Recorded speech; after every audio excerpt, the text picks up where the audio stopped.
One nation one ration.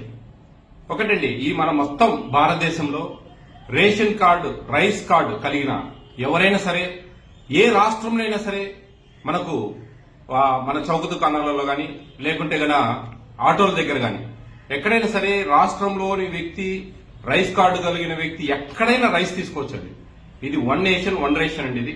ఇది ఖచ్చితంగా ఎటువంటి ఇక్కడ ఇబ్బందులు జరగకూడదు. ప్రతి ఒక్కరు కూడా గ్రహించండి.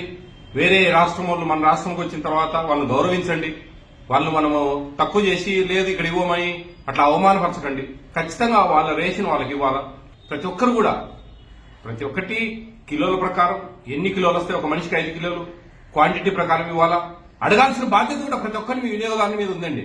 లేదు వాడు 18 కేజీలు ఇచ్చాడు 5 కేజీలకు 20 కేజీలకు లేదా 5 కేజీలకు 4.5 కేజీలు ఇచ్చాడు. ఇలాంటి సమస్యలు రాకూడదు. మీరు అడగండి గట్టిగా. ఎందుకని మీరు ఇబ్బంది పడతా ఉన్నారు? అదే లేదు ఏదైనా ఇబ్బంది ఉంది, మంచి వీడియో తీయండి. వీడియో తీసి ఫుడ్ కమిషన్ కు 9490555117 కు మీరు పెట్టండి. నేను చర్యలు తీసుకుంటా. ఒక్క వీడియోలు పెట్టండి సార్. నాకు వీడియోలు సాక్ష్యాధారాలతో పెడితే కనుక నేను ఇమ్మీడియట్ యాక్షన్ తీసుకుంటా. ఎక్కడ మధ్యలో డీవియేషన్ లేదు, ఏ అధికారాలు లేవు, ఎవరు మా మీద ప్రెజర్స్ ఉండవు. మేము నీట్గా వాళ్ళని సస్పెండ్ చేసి ఇంటికి పంపిస్తాం. అది అందరూ గమనించాలని ప్రత్యేకంగా కోరుకుంటా ఉన్నా.